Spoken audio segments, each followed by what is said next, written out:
channel. I wanted to give you a quick little, I guess, life update and postpartum update. I know I never filmed a third trimester recap when I was pregnant. I did the first and second, and now it's obviously way too late to talk about that. But I figured it'd be fun to talk about the fourth trimester, which is the first 12 weeks after giving birth. I'm only 9 weeks in as of yesterday, but I just wanted to talk about how everything's going and just give the reality of the new mom life. First off, please don't mind the way I look. You can go back and watch videos from before I became a mom and when I had more time to get ready, but we had quite the night last night, so today I'm just rocking I took a 5-minute shower look, so I just look a little rough, just get past that. But we had a little bit of a scare this weekend. So Friday night we had a youth event and I took Ivy and no one held her or anything. I wore her in the wrap. And when we got home to give her her bath, I noticed she had like a little bit of a rash. It was just like on her chest, like right here and under her one armpit and a little bit on her back. And I was like, that's really weird. But I thought maybe she had gotten too hot because I was wearing her in the wrap and she was asleep. And usually she can get sweaty with that. So I just kind of kept an eye on it and didn't think too much about it. And after her bath, she kind of acted fine with it and she slept pretty good through the night. And then yesterday, Saturday morning, when we got her up from her first nap, we noticed it got like really bad. And so I called her doctor and he was like, it's hard to say, if it's concerning or not because I don't have her in the office. Sorry, a really loud car just went by. And so he just told me not to like worry too much about it unless it was like spreading like really fast, or if she had a fever. And so she didn't have a fever for most of the day, but she was just completely out of it. She was pretty much just sleeping all day, and I would just wake her to feed and she'd go right back to sleep. So that was so sad. And then around like 7:30 p.m. I took her temperature and she had a fever of 101.1. And so we decided to take her in. And so we live in like the Youngstown area and there's not very many like children's or pediatrics like hospitals near here. So we drove her to Akron to go to Akron Children's Hospital, which is like 45 minutes from us. So that drive was definitely scary. I was crying. I was like so worried about her because she hasn't gotten sick and she's only 9 weeks. Like, of course it was like her 9-week birthday that she got sick, and we've been so careful. I've let family hold her, and not even really friends, I've held her, and at church I just wear her. So I was really confused as to how she got sick, and Garrett and I haven't been sick, and we didn't really know what the rash was caused from. I thought maybe it was something I was eating since I'm breastfeeding, or it was like something she was wearing, like her clothes were messing with her, and the doctor had said like he didn't really know what it was either. And so we went and they tested for a urinary tract infection and that was fine. They did blood work and nothing came back abnormal, but they did give her some Tylenol, and within like 30 minutes the rash started to get better, which I didn't think you were supposed to give Tylenol to a baby that young, or else I would have like done it myself. But I was definitely glad that we brought her in and just to get looked at, especially with being so young. And so I'm glad she's doing a little bit better today. I had to give her some more Tylenol. So every 6 hours, like you can tell she starts to be in pain again. And so we just have to give her some more Tylenol.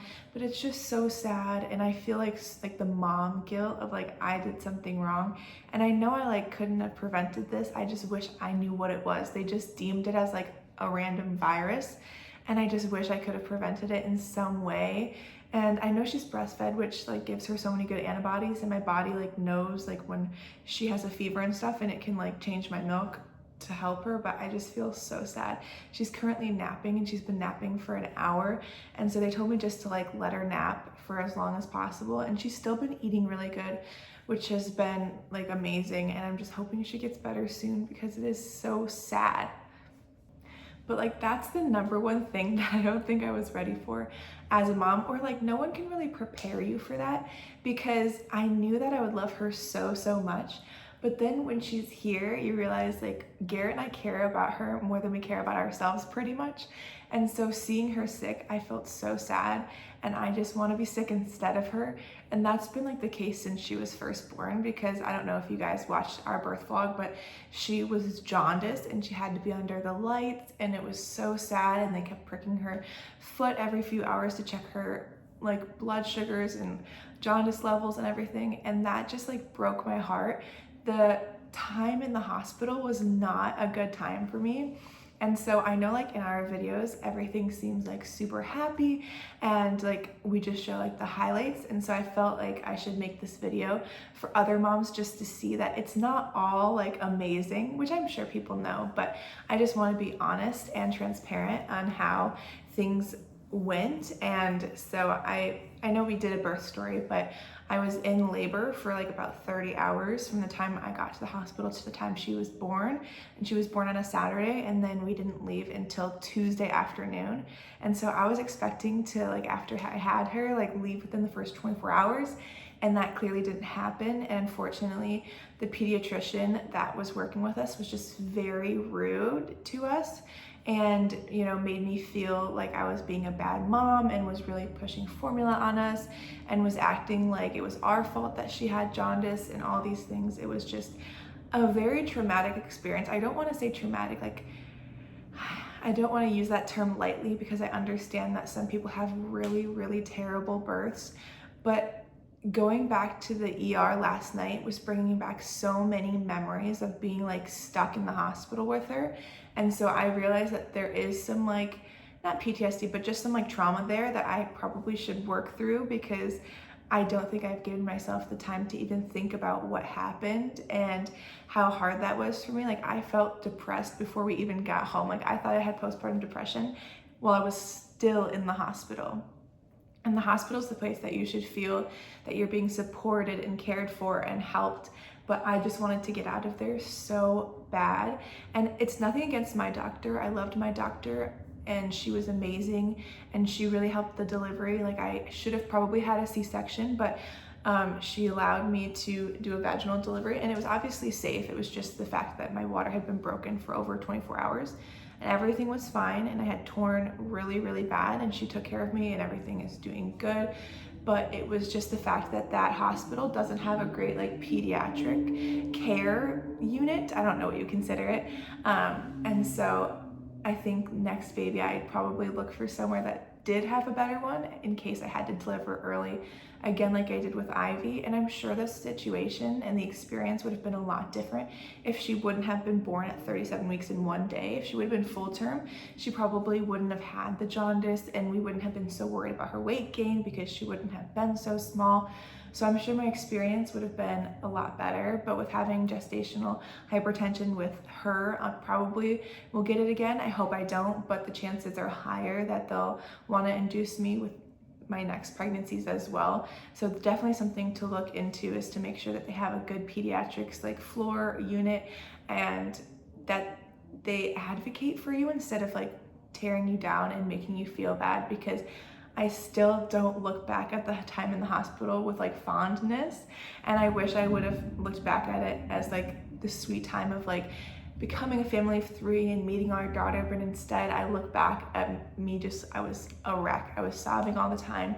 I felt alone. I felt like they were judging me. I felt like they were making me feel like I was trying to harm my baby, and so that was just not a great experience. And so I definitely didn't have the amazing like time of bliss when she was first born, and I think that might have like ruined our bonding a little bit when we got home, and it definitely was not the transition that I expected.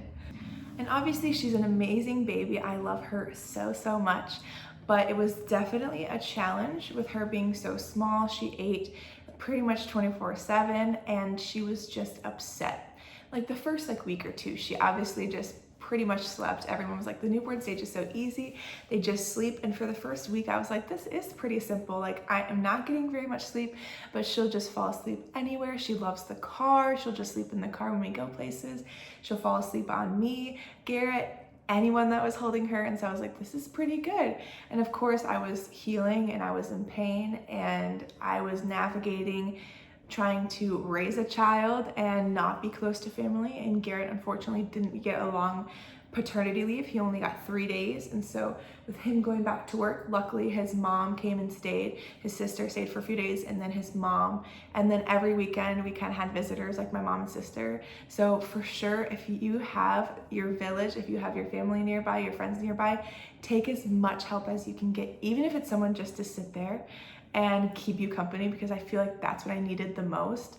And honestly, the thing that made me feel the most normal was I would have Garrett's mom hold Ivy, and I would get the laundry done, and I would do the dishes. Of course, if you're feeling okay and you're feeling like you're not overworking yourself, because you need to heal as well, but those things made me feel like I was a human being again. I don't know. The cleaning just made me feel like I was being productive and doing my normal everyday activities. And so that definitely helped like the depression not be as bad. But I definitely feel like I had a little bit of baby blues or postpartum depression, and it honestly has just started to go away within the past couple of weeks, because after she was like 2 to 3 weeks, she started to get very colicky. I don't think she had colic because she wasn't acting like anything was hurting her stomach. Like she didn't have the aspect of like my milk was hurting her stomach or she was upset in that way. I just think she was bored because she was just too young to really do anything. And then like once she was like 3 to 4 weeks, she stopped wanting to sleep. And so at her 1 month appointment, I asked the doctor, I was like, is that kind of normal? Like I thought newborns were supposed to just kind of wake up to eat, be out for like 10 minutes and then go back to sleep. And it was like a hassle to get her to sleep. I had to put her on the wrap and I had to just like walk around the house rocking and shushing her, and she would be crying and I like could barely get her to sleep.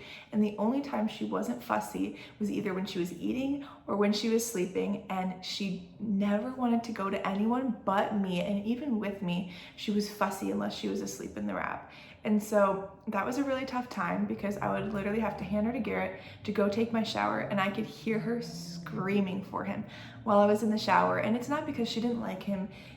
She did that for literally every single person that would hold her. She would just cry. And that was like a really mentally draining time for me because I just needed a break. And that sounds bad, but I just needed like a second. I needed to be able to go brush my teeth in peace without her screaming, and that just really was not possible.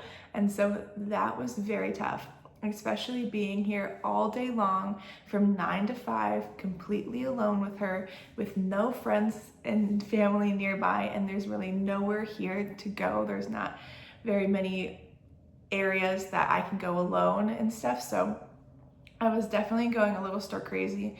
And with having her in February, the weather wasn't great. So I told Garrett our next baby has to be born in the summer so that I can at least go outside, because I was just going so stir crazy here, and it was definitely not good for my mental health. And it made me like question, like, was I ready to be a mom? Am I a good mom? Like, I'm not loving all this like I thought I was. Like, of course I love her to death, but this isn't the transition I had hoped for. And so all these things were like running through my head, and I just felt like I could not get a hold on like motherhood and like being a good mom to Ivy. And I just felt so guilty. Like she deserved so much better than what I was giving her. And I know that like your baby doesn't know any better, and like you don't know any better. You're learning together. And so it's not like she knows like anything better than the care and the love that I give to her. And she won't remember the times that I was just like crying and overwhelmed. She won't remember that when she gets older. And I know I'm trying to give her the best love that I can, but the mom guilt and the mom shame is like so real. And I feel like sometimes I myself feel like I'm supposed to do it all alone. And that's so not the case. Like your husband, your family, like you can get help from other people. And especially like people that act like the dad is just babysitting, that's like so not the case. Because for a while I felt guilty, like when I would step away to take a shower or to go eat something and she would cry for Garrett, I'd feel like I needed to come back and like take her from him. But then I finally was like, no, like he's her dad. Even if it's hard for him to take care of her right now, you know, he's her dad. He helps to make her. He is my husband. He needs to be taking on the role too, which he was totally willing to do. He wasn't like expecting me to do it all. It was just hard because I felt like in my own like being in my heart that I had to do it myself. And so it wasn't that he wasn't supportive, and he has been supportive even when she only wants me. He's, you know, cleaning, he's cooking for us after a long day at work. And so it has been a lot to juggle that, but make sure you let your partner help you, because that is something that I had such a hard time doing. But why do we feel bad about like someone doing basic things? Like he should be able to hold her, you know, he wants to make dinner. I shouldn't feel guilty for these things. So it's definitely taken a lot to like retrain my brain, because I'm such a type A person that feels like I have to do everything for everyone. And so taking a step back and like letting Garrett be a part of it has been like a big help and a big weight off my shoulders, because in the beginning I really just felt like I needed to be this super mom. And it is okay to say I need help and to accept help from people. And so I'm definitely glad that I've started to do that. And even like we went to visit Garrett's parents and she was just screaming, but I was really hungry and I was like, here, someone hold her, I'm going to eat. And I just sat in the kitchen eating while they were like trying to console her. And I knew she was safe and I knew she was like okay. And just for 5 minutes for me to eat, because I have to take care of myself in order to be a good mom to her as well. And everyone kept telling me like, don't worry, it's gonna get better, it's gonna get better. And I honestly like hated those people, and like not really. I knew that they had been through it and I knew it was going to get better. But when you're in the thick of it, people saying like, don't worry, it gets better, doesn't really help, because you feel like it's literally never going to end. And it was from weeks like 3 to 6 that it was really bad. And I know that's only like 3 weeks, but it felt like an eternity to both Garrett and I. And so I was just like, I hate people that say that it's gonna get better, because I'm just so jealous that they are in like the easy stage and I'm in the like really, really tough stage. And I really didn't want to wish away any time, but I felt myself being like, oh, I can't wait until this newborn stage is over, because I am so sick and tired of her just screaming, and I want to know what's wrong with her, and I want to be able to do more with her, because right now she just like is so bored, but she's too little to like do anything. And so it was definitely a hard time, and I'm definitely glad like the newborn stage was sweet, and I'm glad that like we went through that stage, but I am in like love with the stage that we're in now, and I'm hoping her being sick right now does not ruin everything that we've been working on. But I think around week 6 it just like clicked for me. I was like, okay, I have a hang of this mom thing. Maybe 7 weeks was when I finally started to feel more like not safe with the routine, but like I started feeling like I understood how to take care of her, and I felt like we had a good routine going. And so we do more playtime. I've been reading to her. She finally likes her swing a little bit more. She can sit in her bouncer while I get ready. Like this morning, even with being sick, I just put her in her bouncer while Garrett was at church, and I took a shower and she was fine. I kept her in the bathroom with me, don't worry, I didn't just leave her. And she was able to sit there for like 5 to 10 minutes while I showered, which was such a blessing, because in the beginning, I literally could not put her down. She was just always on me, and I didn't want to just let her scream because she was too young to understand. I had said that in a previous video, and some people had some thoughts about me just laying her down and letting her cry it out, but I'm not gonna let my 4-week-old do that. So now we have started more, not sleep training, because I don't let her like really cry it out, but she kind of got to the stage where she was just ready to lay down for naps on her own. Sleep at night was fine. Like I was able to swaddle her, lay her in her bassinet. She would sleep for 3 to 4 hours, wake up, sleep again. Like it was, you know, she was still waking up, but she was able to sleep a lot better at night and not need to be held. But for the naps, she still felt like she had to be held. But around 6 to 7 weeks, we started putting her in the bassinet that lays in our bed for naps, and she started with like maybe a 10-15 minute nap, and then by week 7 it was an hour to a 2-hour nap. I always cap her naps at 2 hours just to make sure she's eating enough during the day, but that was just like so encouraging to see that like what I was doing and what I was working for was actually working, and she was taking longer naps in there, and I was able to just get a little bit of a break, eat something, watch a show, step outside to get some fresh air, go to the bathroom, all of those things, get chores done while she was asleep so that I could spend more time with her when she was awake. And she loves her play mat now, and so we'll spend time doing tummy time and just laying on that, and I read her books and I walk around the house and show her things, and she's smiling at us finally. And so I just feel like now we're in the stage where I'm like, all of that hard work in the first 4 to 6 weeks was so worth it. And I know since it's my first kid, it was hard for me to see that there was going to be an end of it. And the people that said it gets better, they were right. It's just in the moment, to me, it felt like I was never getting out of it. And so them saying it gets better, I'm like, oh gee, thanks. But it really, really does. And now we've kind of transitioned her to her pack and play in our room. Her little bassinet is still in the pack and play because she's just so tiny that she was startling herself awake in the big pack and play. And so hopefully I can transition her out of the bassinet that's in the pack and play. It's the little thing I showed in one of my videos if you are confused. So it's not like I put like a bassinet on wheels in the pack and play, but she sleeps so good in that now. She started off bad naps again where it was like 10 to 15 minutes. And I had to remind myself, you've done this before, it'll get better. And so that has definitely been good that we're getting her into the pack and play, even though it's in the bassinet. Garrett and I now have the bed back to ourselves, and so I'm able to sprawl out and get better sleep than just being like in my little corner of the bed while she was in the middle of us in her bassinet. And so that has been so good. Unfortunately, here we go again. Motherhood and parenthood is up and down, up and down. So we had been doing amazing. And this week I was literally thinking, I was like, I'm so blessed. Like, things have been going so good. I really hope that she doesn't get sick because I don't even know what to do with a sick baby. And I was just thinking that. I don't know why that came to my mind, because I was like, she's just so happy now. And I like love doing this.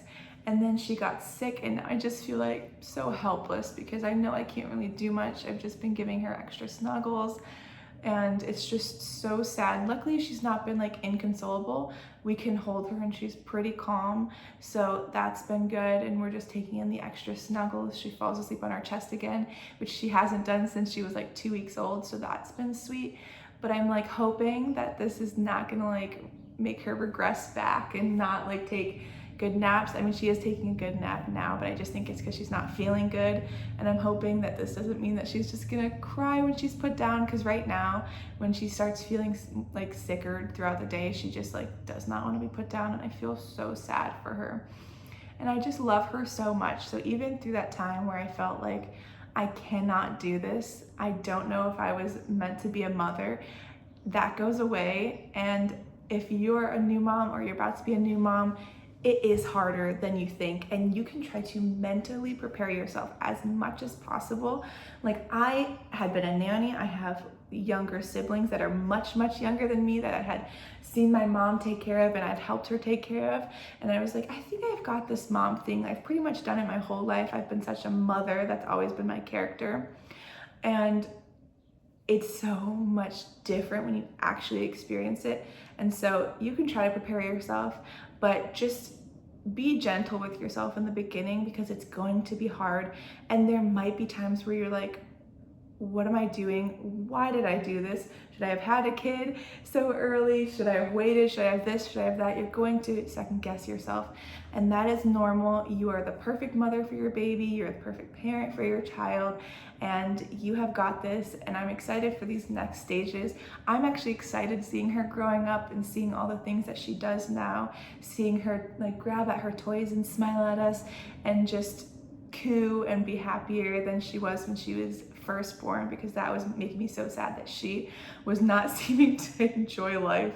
She was just always angry at the world. And so I'm excited for all of these stages. So the 4th trimester, as everyone says, it is hard. It is an emotional roller coaster because you're trying to heal, your hormones are all over the place, and I'm still not through that stage yet. And so yes, it's been an emotional roller coaster, but I'm so grateful to be a mom, and I know I'll get through it, and I'll do it again with the next one and probably forget how tough it was, but it's all worth it. And your baby only knows your love and only knows you. And so you're doing a great job. Your baby thinks you're doing a great job, and you just love them as much as you can. And I can't wait to see her grow up, and I just love her, and I hope she gets better soon.